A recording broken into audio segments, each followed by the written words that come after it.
Vamos a hablar del sistema musculoesquelético en este momento a nivel de lo que es tomografía. Como sabemos, la mayoría de los métodos de diagnóstico no fueron descubiertos por médicos. La mayoría fueron hechos por físicos. Porque obviamente nosotros sabemos manejar los equipos, pero la matemática y la física no. Bueno. Entonces aquí tienen ustedes al físico Guthrie y al médico Humphrey, que fueron los que inventaron lo que es la tomografía axial computada, cuyo primer exponente fue en 1971 para determinar una tumoración cerebral. La tomografía no es nada más que radiografías tomadas sistemáticamente en un ángulo de 360 grados y determinadas en un volumen dentro de una computadora para hacer una imagen tridimensional de lo que nosotros vemos. Por eso pues es que es tomado en 360 grados. Originalmente era de un solo corte, después se hicieron multicortes. Empezó a hacerse como un espiral y eso nos permitió nosotros visualizar imágenes como esta. ¿Qué es eso? Es una tomografía de abdomen. ¿De qué es? De abdomen. Es una tomografía de abdomen, en un corte Transversal. axial, que es lo que primero les llama la atención. Toditos los 6 cursos, los primeros que estaban enseguida. ¿La clase de qué es? Músculo esquelético. Entonces explícame por qué te fijas en el hígado. Si estás en el músculo esquelético, fíjate en la serie ósea. Observa a la vértebra. Mira a la vértebra. ¿Qué le pasa a la vértebra? La mitad está pintada y la otra mitad no está pintada. Es una tumoración ósea. Entonces, vean ustedes como el error es de ustedes. No digo de ustedes como alumnos, sino como especialistas. ¿De quién es la culpa? ¿Del que tomó la tomografía porque le mandaron un tabletón? ¿O del traumatólogo que no mandó una tabletón con ventana ósea? Entonces desaparece todo y solo quedan los huesos. Entonces ustedes como especialistas deben saber pedir, porque yo no soy una diagnosticóloga, yo soy una auxiliar del diagnóstico de ustedes. Pero si ustedes no me piden lo lógico, no van a tener una respuesta lógica. ¿Alguno de ustedes tiene una empleada en casa? Usted tiene una empleada en casa. Ok. Imagínense que usted tiene ganas de arroz con esta carnosa de batacón. Y llega y hay loco de papa, y usted se le pone brava a la empleada porque no le hizo el arroz con esta carnosa de batacón. Y resulta que usted no le dijo que haga arroz con esta carnosa de batacón. Y resulta que es mucho más fácil hacer el loco de papa. Entonces, obviamente, ella hizo loco de papa. ¿Sí me estoy explicando? Entonces, el tecnólogo es un ser que tiene que hacer miles de placas sistemáticamente durante 8 horas, durante 6 horas. Entonces él tiene 100 pacientes. Y si tú le dices tal de abdomen, 1, 2, 3, 4, 5, 6, 20, de lo mismo al lado, se te fuiste siguiente. Pero si tú le dices, quiero ver la vértebra, o si tú le dices, tengo un nódulo de 7 milímetros visto por ultrasonido en el centímetro 7 del hígado, más bruto que sea, va a centrarse en el hígado y ya no le va a hacer cada centímetro, sino cada 0,5 para ver en dónde está. Porque resulta que si tienes un tumor de 7 milímetros y el primer corte lo haces en 1 y el tumor empieza en 1,2, por lo tanto llega hasta 1,9 y el siguiente corte lo haces en 2, ¿sabes cuándo viste el nódulo? Nunca. Y no es culpa del nódulo. No es culpa del radiólogo que obviamente no puso un disparo cada centímetro, no lo vio. Es culpa tuya, que querías ver hígado y no pediste solo hígado. Porque no es posible que le pidas de todos los órganos cada 5 milímetros, tú le tienes que pagar un carajo de plata. Aquí me mandan médicos especialistas doble abdominal. ¿Qué significa? Que tengo que salir desde el corazón hasta las ilíacas y llegar hasta las femorales. El doble abdominal pasando por los riñones, el hígado, el páncreas y el vaso. Y cuando yo le digo al paciente, bueno, pero ¿de qué órgano quiere hacerse el Doppler? No, es que el doctor dijo de todo. Ah, bueno, Doppler de hígado 99, Doppler de páncreas 99, Doppler de vaso 99, Doppler renal 99. Ah, no, no me voy a llevar al doctor. Sí me estoy explicando. Pero el culpable no es el paciente, el culpable es el doctor. Porque el doctor tiene que especificar el Doppler de qué. Porque el Doppler solo de aorta abdominal. Ahí quiere usted despertar, por ejemplo, el turismo. Antes de hacer una tomografía, tienen que ser específicos. Y si quieren hacer un núcleo esquelético, manden con ventana ósea. Y entonces desaparece todo, y solo queda la parte ósea.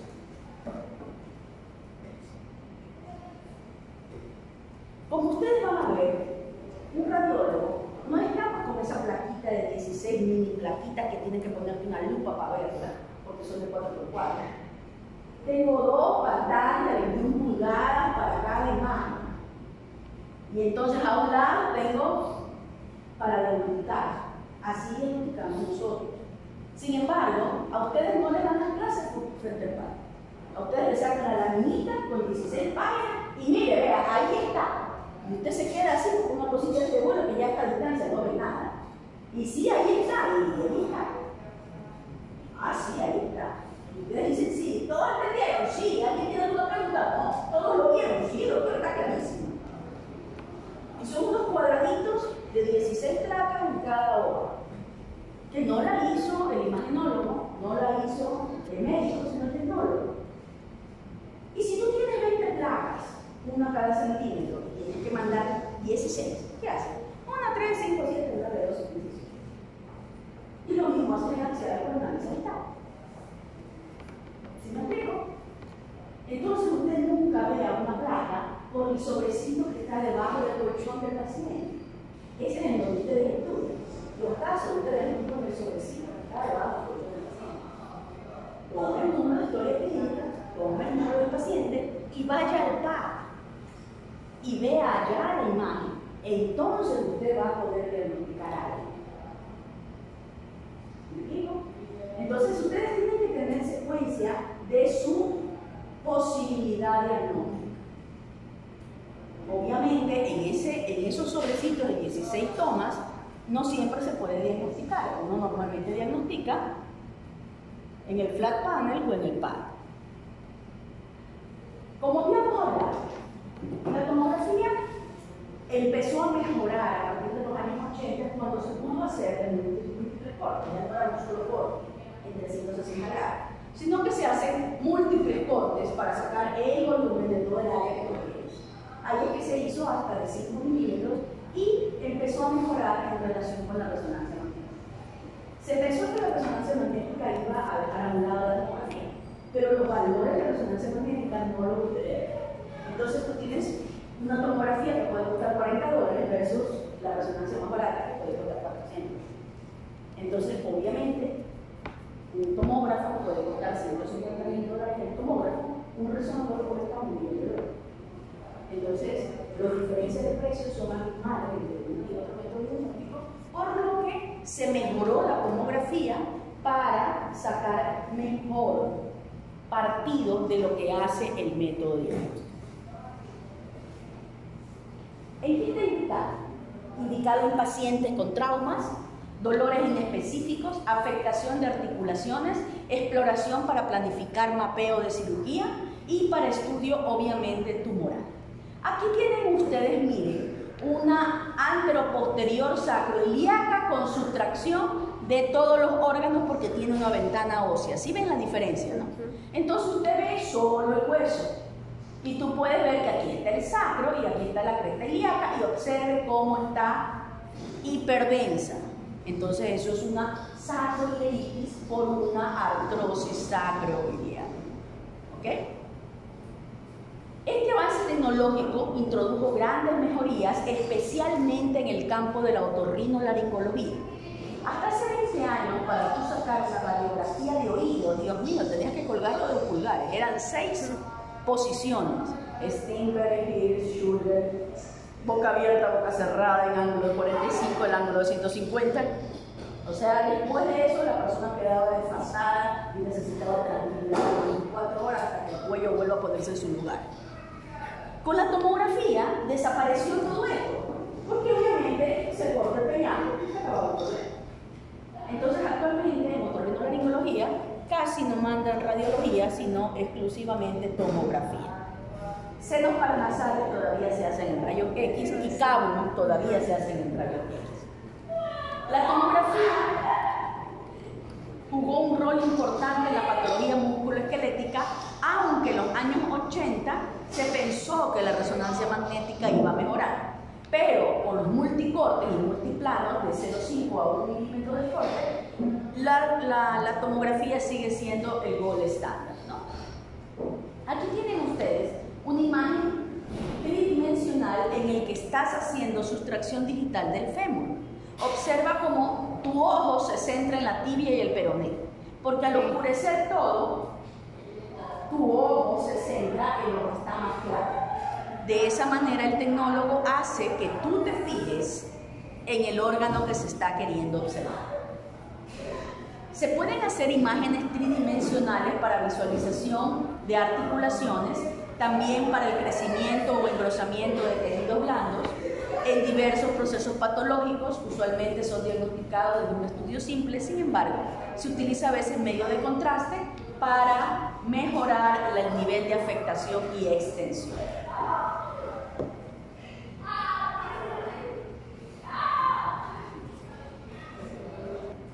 Entonces vamos a ver que en las partes blandas ustedes van a poder ver el engrosamiento, el aire, las inflamaciones, las infecciones.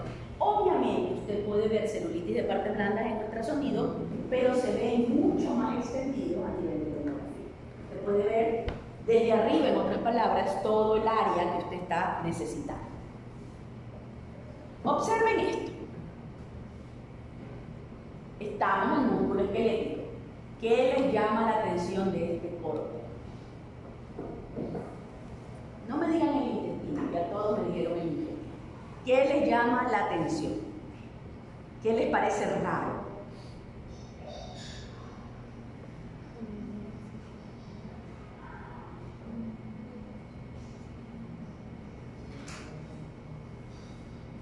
¿Nadie ve nada?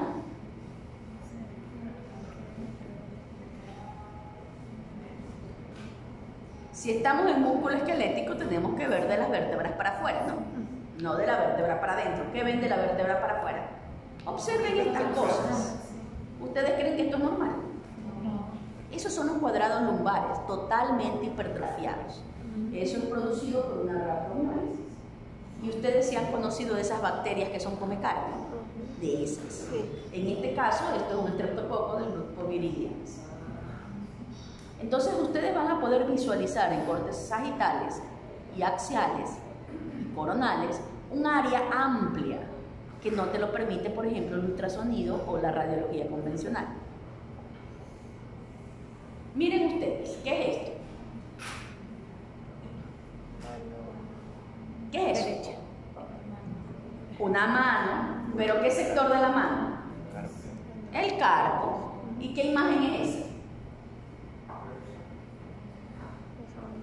¿Cómo se llama esa imagen? ¿Qué método diagnóstico es? Eso, una tomografía con reconstrucción en 3D, tridimensional. ¿Y qué ven aquí? ¿Qué hueso es este? Radio.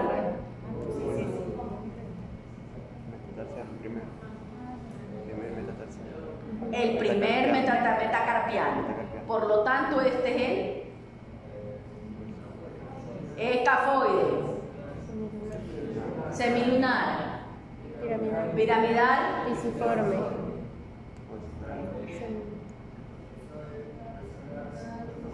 Observa el hueso ganchoso, es como que usted lo mira así. Entonces está viendo la bolita del gancho y la base del hueso abajo. Tú estás viendo y dices, un barco, está todo chévere. Pero resulta que este paciente tuyo tiene un hematoma gigante en la palma de la mano. Y tú le dices que cierra la mano y no puedes sacar la mano. ¿Tú qué estás pensando?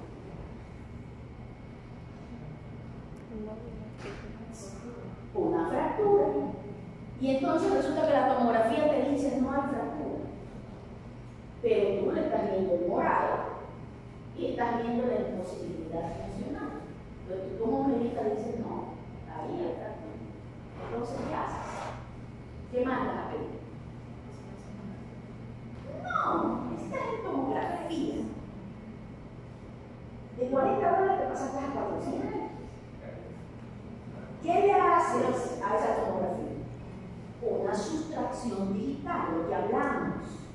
Entonces, si yo al tecnólogo le digo, paciente de tanto que tiene un accidente y tiene un hematoma en la palma de la mano e imposibilidad funcional, haga una reconstrucción 3D con sustracción digital del campo. El más bruto de los tecnólogos va a entender lo que quisiste hacer. No tap de mano. Así mandan ustedes. Tap de mano. ¿Sí ves? Entonces el médico piensa que es fractura. El tecnólogo también ve esta placa y dice, no, por ahí no la ve. Tengo que quitar los huesos, tengo que ver uno por uno. Y entonces, ¿qué tengo que hacer entonces si yo quiero ver uno por uno? ¿Cómo están puestos los huesos del calco? En hilera. Entonces tengo que hacer la primera hilera y la segunda hilera. ¿Estamos? Entonces vamos a ponerlos en sustracción digital.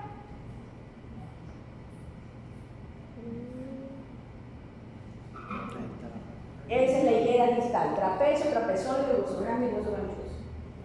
¿Qué pasa? Miren ahí. El gancho. Ahí está la fractura del macho del hueso ganchoso. Ya, ahí está la fractura de día diagnóstico. Ahora, ¿la fractura está desplazada o no? No. ¿Cómo puedes decir si tienes una sola fractura? ¿Qué necesitaba para poder decir que algo está desplazado o no? Tomarlo de frente y tomarlo de lado. ¿Cómo vas a ver si está solo de frente?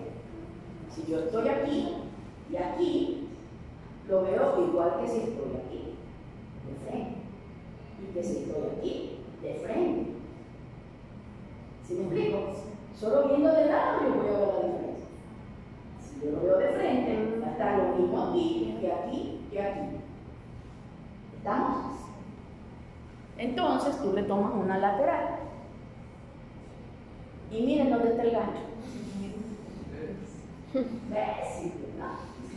Así es, pero si con ustedes fácil. Y se la veía bien alineada. Sí. Para que ustedes se den cuenta que nunca se pierdan el protocolo. Un hueso debe ser visto de frente y de lado. Siempre. Si no, no es que no tengo plata, entonces yo no se la hago. Hay otros lugares que le hagan solo la plata. Porque después, cuando usted se equivoca, no se van a acordar porque querían pagar solo una plata, que no tuvieron para la otra. Y cuando tú le dices, pues usted no quiso, bueno, usted es el médico, usted tenía que saber. Así te lo dice el paciente. Lo mismo sucede en la pipona que quiere parir a toda costa y después se le muere adentro el niño. Y cuando le digo, señora, yo le dije, cesárea, pero usted sí, pero usted es el médico, pero yo no soy el médico. Usted tenía que saber y debió haberme convencido que me haga la cesárea. Sí, así te dice. Así es el paciente.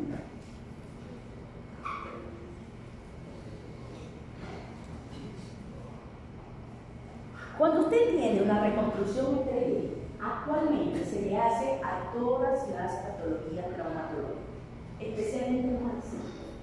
Usted tiene el 75% de posibilidades de fracturas de cadera en personas de más de 65 años. Y la causa más común es la caída sentada en el baño de los ancianos. Y las fracturas más comunes son las intratraumatológicas. Cuando usted tiene un accidente, siempre se toma la AP lateral del sector y siempre se tiene que hacer la reconstrucción ahora, ¿no? La reconstrucción 3D del área, porque le da una visión diferente.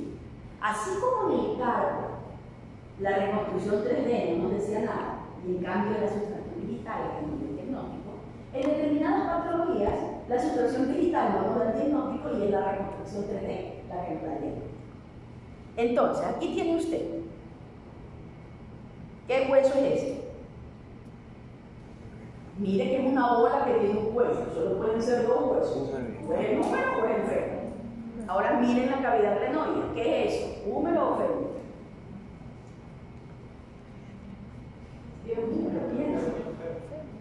Húmero. El fémur tiene la cavidad glenoidea hasta acá. Todo el acetábulo sostiene a la cabeza del fémur. Al húmero no, solo está apoyadito. Mira el pedacito de cavidad glenoidea nomás que tiene. Ya va a ver, un fémur tiene toda la cabeza cubierta del acetábulo. Entonces aquí tenemos al húmero y obviamente el escápula. Y estamos viendo estos pedacitos, ¿sí ven? Y usted dice, no, se le salieron pedacitos al escápula por la fractura o por el trauma. Y arriba, que tengo aquí un pedazo del acrónimo. Entonces usted dice, bueno, hay una pequeña fractura o una pequeña erosión ósea del hueso del escápula. Ya está, ¿verdad? Ya no. Pero usted no cuenta con la reconstrucción 3D.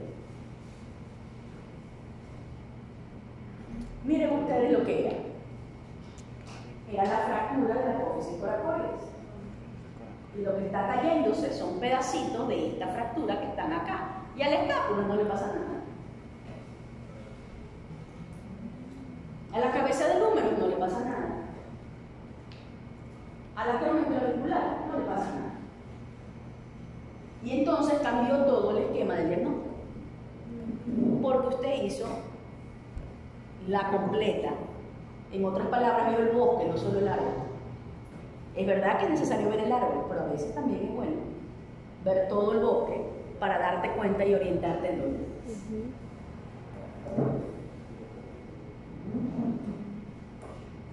En traumatología y ortopedia fue mucha ventaja porque esta puede ser tomada en cualquier ángulo, en cualquier sector, en cualquier área. Ya no nos permite coger un volumen total de un órgano. Y nos permite ver situaciones que no son visibles en radiología convencional. Por ejemplo, en radiología convencional usted ve solo el callo óseo, pero en tomografía usted puede ver el grado de formación del callo óseo para saber a qué nivel está cerrada la fractura. Observe aquí, miren, aquí tienen un fémur. Miren el tamaño del acetábulo, engloba toda la cabeza del fémur. Ahora, ¿qué les parece a ustedes el acetábulo? Irregular totalmente, ¿no? Eso se traduce como artrosis. ¿Y qué le pasa a la cabeza del fémur?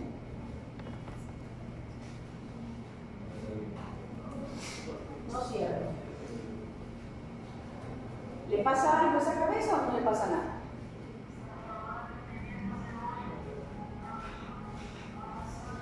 Díganme.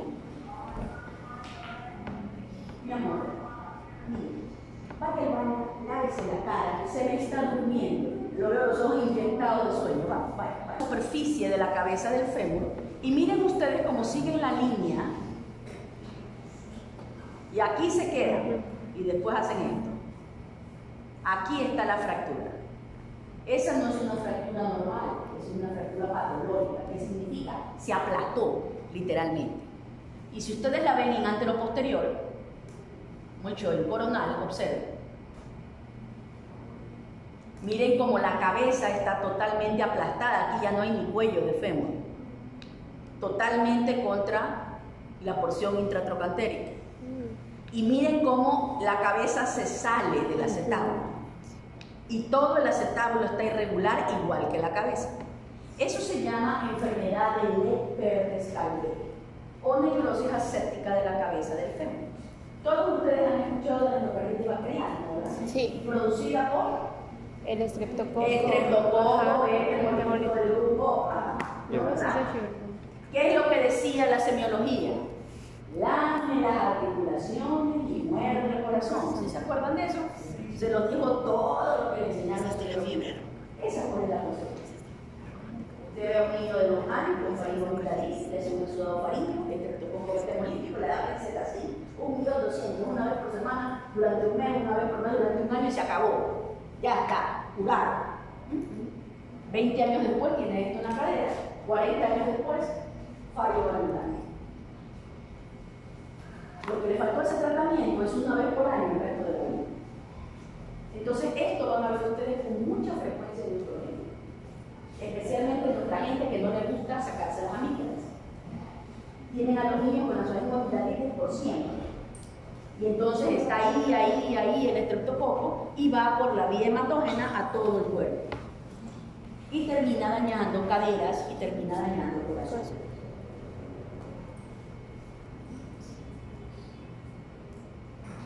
Miren ustedes cómo con los nuevos equipos antes no se podían ver las estaciones metálicas. Ahora sí se puede. No tan bien, pero se pueden ver la parte metálica. Y la mayoría de las prótesis en los actuales momentos son aleaciones que permiten los rayos X, o sea, la tomografía, y también permiten la resonancia. En oncología nos sirve para ver hasta dónde llega el tumor, nos sirve, por ejemplo, para el PET scan, nos permite ver hasta dónde está, se mezcla la mamografía con tomografía y usted puede ver hasta dónde está y si hay o no hay metástasis. Aquí tienen ustedes un tumor óseo, miren, en corte coronal, sagital y axial. Obviamente le sirve para hacer punciones, hacer TrueCut, hacer punción biopsia, lo que usted quiera. Miren ustedes en radiología, si ven esto, eso se llama imagen en ojo de buey, o tienen un tumor óseo que se llama osteoma osteoide, en donde usted va a ver la esclerótica negra y el punto blanco en el centro. ¿Sí lo ven? Ah, porque se lo señalo, sí lo ven. Es medio difícil de ver en radiología convencional, pero si lo hacen en tomografía, discúlpenme, deben hasta el día. ¿Sí me explico? Ahí está el logo, si ya no lo ve, porque no lo quiere ver. Entonces facilita el diagnóstico en mucha patología. Miren ustedes, aquí tenemos dos cabezas de fémures. ¿Qué le pasa a esta cabeza? ¿Qué ven adentro? Aire. ¿Esas bolas negras qué son? Aire. Aire. Y para que exista aire dentro de la cabeza del fémur sin que haya habido una herida, ¿qué es lo que pasa? Necrosis. No, porque cuando se descalcifica no hay aire, sino que hay trabeculación. Aire solo lo producen las bacterias. Sí. Y entonces las bacterias que están dentro del hueso se llaman. Cuando se infecta un hueso, ¿cómo se llama? Osteomielitis. Entonces miren lo fácil que es determinar una osteomielitis en un hueso por vía tomográfica. Por rayos X no es tan sencillo. Y una vez que usted ya sabe todo, ahora también quiere ver la articulación. Cómo están, por ejemplo, en esos huesos del carpo, cómo está la articulación entre cada hueso. Entonces, para hacer la artroscopía, que se llama así, existen tres formas. O la hace con radiología convencional, o la hace con tomografía, o la hace con resonancia magnética. Son las tres maneras de hacer las artrografías. Aquí tienen radiología convencional, aquí tienen tomografía y aquí tienen resonancia magnética. Todas las ventajas mencionadas contribuyen a incrementar la eficacia diagnóstica del estudio, ofreciendo mejores oportunidades al paciente. Sin embargo, cabe mencionar que existe otro componente esencial para obtener la imagen diagnóstica exitosa, como lo es el entendimiento y/o conocimiento de la cuestión clínica, para poder así diseñar un estudio dirigido al problema. De nada sirve que tengan ustedes todo el documento de diagnóstico si definitivamente no están orientados en ningún lugar. Nosotros auxiliamos a ustedes, pero si usted no tiene un prediagnóstico, nosotros no le vamos a poder dar el diagnóstico. Actualmente la gente manda a hacer un eco a ver qué encuentras, manda a ver una tomografía a ver qué hay. No es así. Son métodos que tienen que ser orientados ya con un criterio diagnóstico.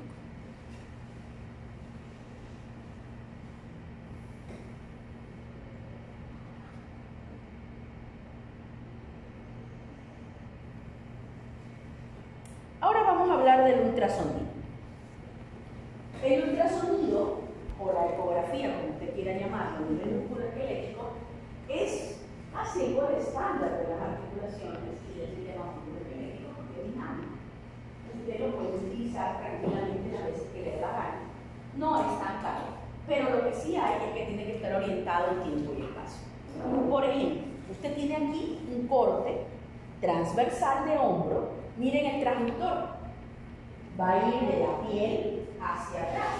Entonces lo que primero voy a ver es la piel, el músculo, el hueso, y de más atrás voy a ver los músculos. Ya está. Estamos, ¿no? Miren el corte transversal que hay y en el cuadrado usted lo va a ver de arriba hacia abajo. O sea, esto es esto. Aquí tienen la piel, es esto. El músculo está detrás y obviamente si yo estoy en un corte transversal, voy a cortar al hueso transversalmente. Entonces voy a ver aquí al troquín, al troquíter. ¿Y esto qué es? Esta escotadura. ¿Qué hay entre el troquín y el troquíter? Del húmero. El tendón del bíceps. Sí, pero él corre por la corredera bicipital. Si usted tiene una corredera bicipital que es un canal, usted lo ve un canal largo, pero si lo ve transversalmente lo va a ver así. Entonces aquí está la corredera bicipital. Y dentro de ello está bola blanca, que es el tendón largo del bíceps. ¿Ok? ¿Cuál es la ventaja? Es sencilla, no invasiva, accesible, permite evaluar el sistema musculoesquelético en tiempo real, permite examinar las articulaciones de forma dinámica, con ayuda Doppler se puede evaluar fenómenos inflamatorios locales, no somete al paciente a radiaciones. Pero ¿cuál es el problema? Que es operario dependiente. El operador debe tener amplio conocimiento de los principios físicos del ultrasonido. Debe estar familiarizado con la anatomía ecográfica de la estructura y tejido. Y debe saber reconocer fenómenos ecográficos que puedan confundir el diagnóstico. Eso es un verdadero problema en nuestro medio. Aquí todos no son autocríticos. Desde ustedes, los alumnos, todos ustedes cuando se están quedando sin ese ¿han escuchado eso? Todito lo que ustedes dicen los compañeros. Nadie se queda por una décima, se queda por 3 puntos. Porque si usted estudió, hizo la teoría, hizo la tutoría, dio el examen, ¿cuándo tenía que sacar? 10.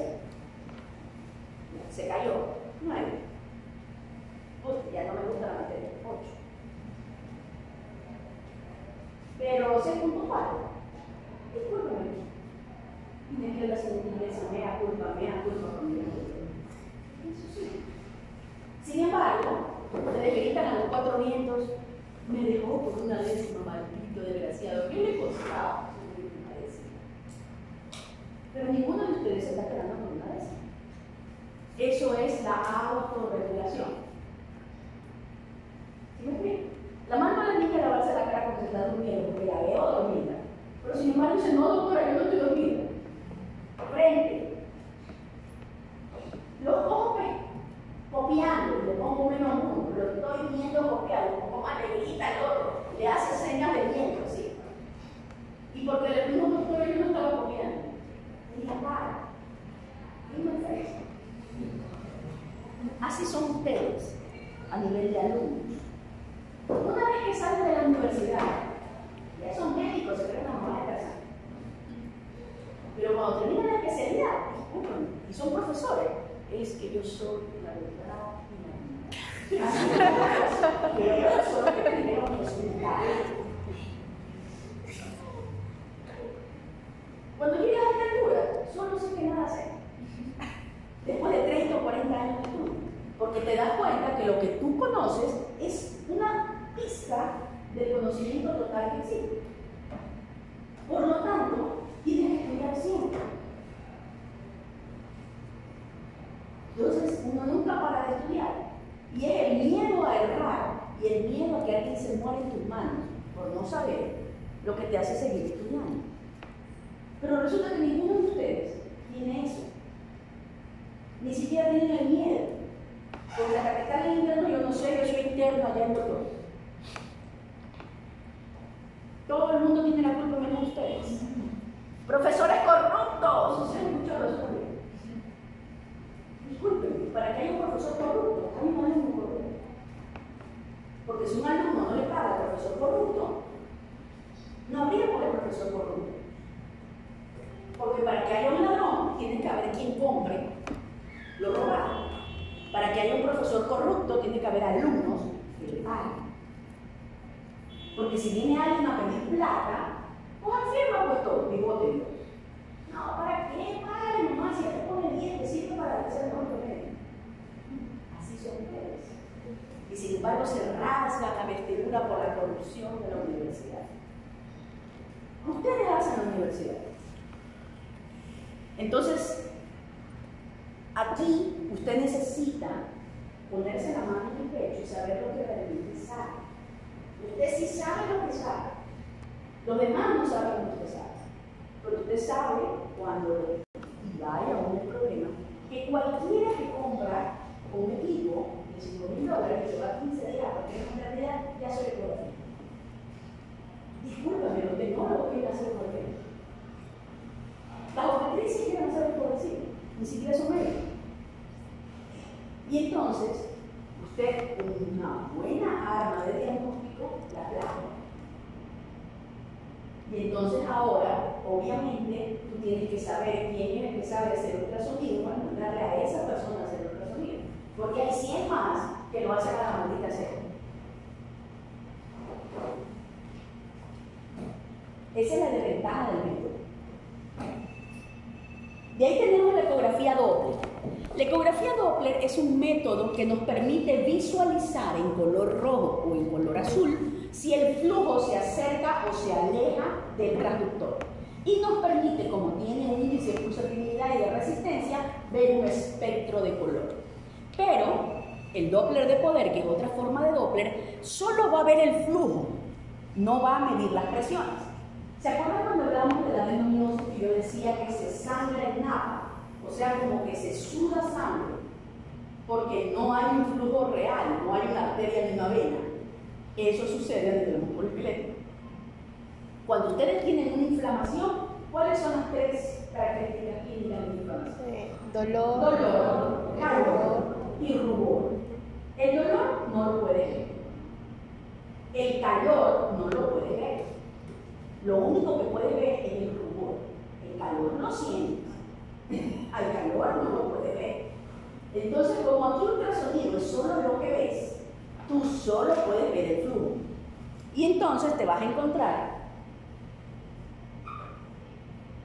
con este tipo de flujo que está dentro de un vaso, que es el que normalmente nosotros conocemos dentro de un tumor, por ejemplo, y vamos a ver el que es solo por inflamación. Entonces, eso es un flujo de poder. Y eso usted lo va a ver en todas las bursitis, porque toda tendinopatía, toda tendinitis va a tener un proceso inflamatorio. Pero ahí usted no le va a poder sacar un espectro para ver un índice de resistencia y pulsatividad, porque ninguno de los dos son arterias ni venas, es sencillamente un proceso inflamatorio. Por eso se llama Doppler de poder, de flujo muy bajos. Los artefactos, así como hay características físicas de los rayos X, hay características físicas del ultrasonido. Y en el ultrasonido nos permite visualizar determinadas patologías. Por ejemplo, el que más conocen ustedes del artefacto es la sombra acústica posterior. Cuando tenemos una imagen lo suficientemente dura para que no deje pasar el sonido. Y entonces hace que debajo se haga una sombra negra que se le llama sombra acústica posterior. Y usted sabe que eso está duro y coloca aquello suyo. Y ustedes saben que, por ejemplo, una imagen quística, que tampoco deja pasar, pero sí algo pasa, ya no te da una sombra acústica, sino un refuerzo acústico. Entonces son imágenes que les permiten a ustedes diagnosticar. Entonces aquí tienen ustedes, miren, la imagen ecorrefringente que nos permite el paso del sonido y me da la sombra acústica posterior. Cuando me la encuentro dentro de una vesícula, es un cálculo, está dentro de agua, y si está dentro del riñón, cálculo, está dentro del oído. Si está dentro de vejiga, es cálculo, está dentro del oído. Pero si está metido dentro de un tendón, ¿cómo se le llama? Ahí ya no es cálculo. ¿Ahí qué es? Calcificación. Entonces, cuando hay una calcificación dentro de un tendón, generalmente está pegada a la entesis. La entesis es la unión del tendón con el hueso. Porque como el tendón lo tira y lo encoge, lo tira y lo encoge, lo empieza con los años a desprender y se hacen pequeños pedacitos de hueso que se salen dentro de la articulación.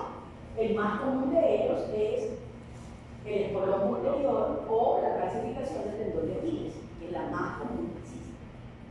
Entonces, cuando eso se parte, duele mucho, pero imposibilita la marcha y produce un proceso inflamatorio.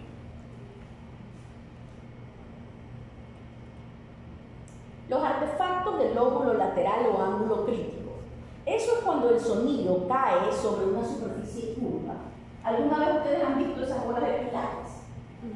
Imagínense un chorro de agua que cae encima de esa bola. El chorro no cae hacia abajo, sino que se hace a un lado.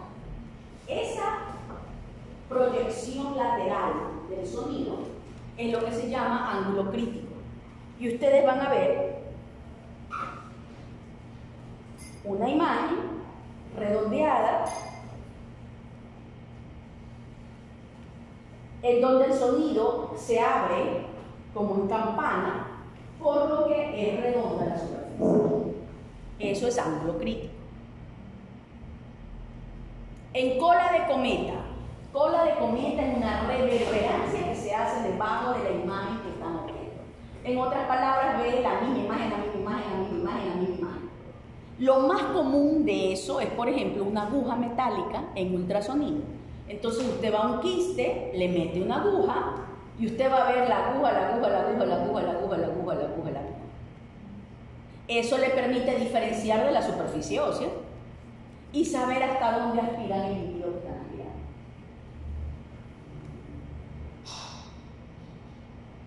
El artefacto de movimiento y de la estructura no vascular. Por ejemplo, hay flujos que no necesariamente son de sangre. Por ejemplo, el jet ureteral de la vejiga. El flujo de orina entra a la vejiga y tiene una velocidad. Y el Doppler la pesca. Y eso es un flujo no vascular.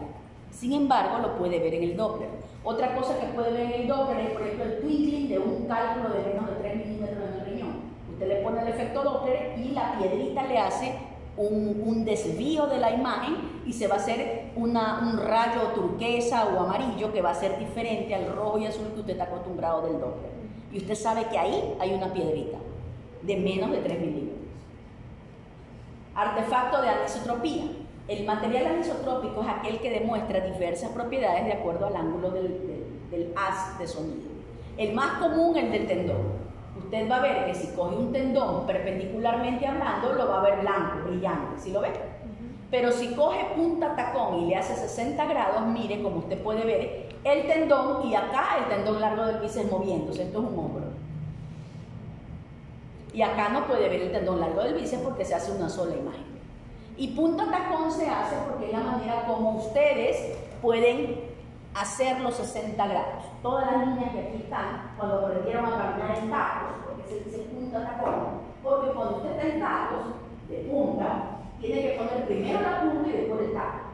Porque si usted al caminar pone primero el taco y después la punta, se viene guardado abajo. Tanto es así que cuando usted está con zapatos de punta, se sube las escaleras con la punta del pie. Nunca se pone todo el pie, sino la punta para poder subir la escalera.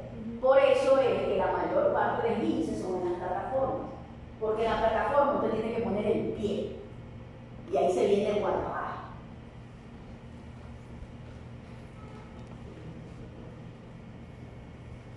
A ustedes les llegó en WhatsApp un cacho ese de la plataforma, que un politraumatismo que tenía ruptura de cuello, de todo, y dice, ¿qué camión le pasó por encima a esta pobre mujer? Y se ve al lado un video que ella estaba en una plataforma gigantesca y se cae entre una silla y se desbarató. Pero era una plataforma de todo. Entonces yo estaba viendo ese chiste y dije, es verdad, ¿no? Esto debería haber para ustedes para que vean cómo son las caídas en plataforma. Era un chiste, pero podía ser real. Los tendones, formados por fibras de colágeno dispuestas una sobre otra paralelamente. Usted va a ver múltiples imágenes ecorrefringentes chiquitas, miren, pequeñitas, pero todas siguen la misma dirección. Usted tiene que saber muy bien que son imágenes partidas pequeñas, porque la diferencia entre tendón y nervio es esa. El nervio es exactamente igual, pero una sola línea. Miren la cantidad de pedacitos de línea que siguen la misma dirección. Ahora miren un nervio. Observen. Es exactamente igual, pero es una sola línea de punta a rabo. Vean. ¿Sí? Usted tiene que saber que esto existe para que lo sepa diferenciar. Obviamente también tiene mucho que ver el sector donde está, ¿no?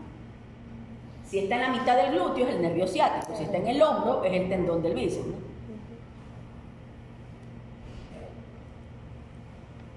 Las vainas tendinosas son las extensiones de la cápsula articular, que es lo que rodea al tendón.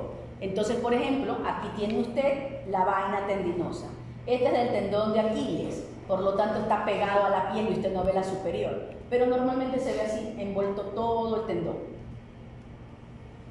Los ligamentos son similares a los tendones, pero no tienen la vaina, solo ven la línea. Ustedes solo pueden ver una línea ecorrefringente. Obviamente usted sabe dónde está, ¿no? Este es el ligamento sacroiliaco. Tiene donde pone el transductor, es donde está lo que usted está viendo. La cápsula articular corre junto al ligamento y se fusiona. Las cápsulas articulares solo se ven cuando tienen líquido en medio. La entesis ya habíamos hablado que es la unión del tendón con el músculo, con el hueso, y aquí nos sirve para ver cuando hay desprendimiento. ¿Sí ven? Aquí tiene usted una avulsión ósea, miren. Obviamente eso produce dolor. Aquí tiene un supraespinoso pegado al hueso y miren los pedacitos cálcicos que se desprenden. Y los músculos en general se muestran de color oscuro, hipoecoicos, y tienen haces que les hace ver como que si fueran plumas de ave. Y en un corte transversal se ven como que si fueran moteados, ¿no? Usted los va a ver como que si fueran una pluma de ave donde tiene la raíz y las líneas, o en un corte transversal el moteado. También le dicen imagen en cielo estrellado, por eso no parece cielo estrellado. Eso es moteado. El cartílago articular es una capa delgada que está en las grandes articulaciones. La más común que pueden ver ustedes es la de la rodilla. Ustedes ponen el transductor entre el fémur y la rodilla y van a ver con el cartílago articular idéntico, ¿no? Es el más común. Los nervios ya habíamos hablado que son similares a tendones y nos permite ver los más comunes, el ciático y el mediano, que es lo que más o menos se ve. La grasa es hipoecoica con estrías hiperecoicas que tiene una cápsula, que tiene normalmente una arteria y una vena y que están en cualquier lugar del cuerpo. Pero lo más común es a nivel de las mamas. Ahí se encuentran muchos lipomas. Obviamente, como la mama es ecorrefringente, al lipoma se lo ve oscuro. Si usted tiene una zona oscura, al lipoma se lo ve ecorrefringente. Y el hueso. El sonido no puede atravesar el hueso, pero sí sirve para ver la superficie ósea. La única parte del hueso que se puede ver por ultrasonido es la cortical ósea. Y esa nos sirve, por ejemplo, en los niños para las fracturas que son en tallo verde. Usted tiene niños de que le toman, por ejemplo, se dobló el dedito y tiene este hinchado. No está morado porque se cayó hace media hora. Y tú le tomas la radiografía y no le ves. No ves la fractura, pero tú le estás viendo el edema, estás viendo el dolor, aunque todavía no está morado, todavía no tiene hematoma. Entonces tú agarras y pones el transductor y a veces tú puedes ver la avulsión ósea. Y esa avulsión ósea no la vas a ver en radioquímica, porque es chiquitita. Entonces el ultrasonido te sirve en niños mucho. Y en adultos te sirve para lugares específicos, como por ejemplo las articulaciones controcostales. Las costillas. Entonces tú tomas la radiografía y no hay fractura de costilla, pero la persona está en duele, no puede respirar, tiene la clínica de una fractura. Tú le pones el transductor y te vas a dar cuenta de que no hay una continuidad, sino que hay una pequeña escotadura. Entonces tú sabes que ahí hay lo que la gente dice una fisura. Es una línea de fractura que no se ve a los rayos X. Las bursas son los lugares que están por debajo y por encima de los tendones. Cuando están inflamados se llenan de líquido y por eso es que cuando hay una inflamación tú dices tengo una bursitis. La bursitis puede ser de hombro, de cadera, de rodilla, de talón, de codo o de muñeca, ¿no? Son exactamente las grandes articulaciones. Y por último tenemos la piel. La dermis y la epidermis se distinguen como una línea correfringente de 1.5 a 4 milímetros de grosor. La mayoría de las veces se la diferencia con un límite del tejido celular subcutáneo y no es posible detectar flujo en ella, a menos, obviamente, que tengas una deformación arteriovenosa y tengas una maniobra. Ahí sí ves el flujo. Entonces ustedes pueden ver cosas como esta. Miren ustedes, aquí tienen un tendón del supraespinoso. Observen el tendón. ¿Qué ven en el tendón? Esto es como que si se hubiera, tengo 4 hilos de elástico y el del medio se rompió y quedó el hueco. Eso se llama desgarro intrasustancia. Si hay un desgarro intrasustancia, el tendón está pegado solo por esto y por esto. Todo esto se rompió. Por lo tanto, si sigue moviendo el hombro, ¿qué le va a suceder? Se va a romper y ahí necesita cirugía. Entonces usted tiene que hacer el ultrasonido para ver si moviliza o no el miembro. Y aquí tienen esta imagen, miren. Hablábamos de una fractura costal, miren. Ustedes siguen la línea y hasta aquí llega y vuelve a subir acá y sigue. Aquí está la fractura y miren cómo se eleva el músculo y el hematoma. Obviamente tú no puedes hacer esto en una persona de 300 libras, ¿no? ¿Me explico? Tiene que ser delgada, tiene que poder sentirse la costilla para que tú puedas mandar el aductor. Todas son las características físicas de la persona. ¿Alguna pregunta hasta ahí? Listo, niños.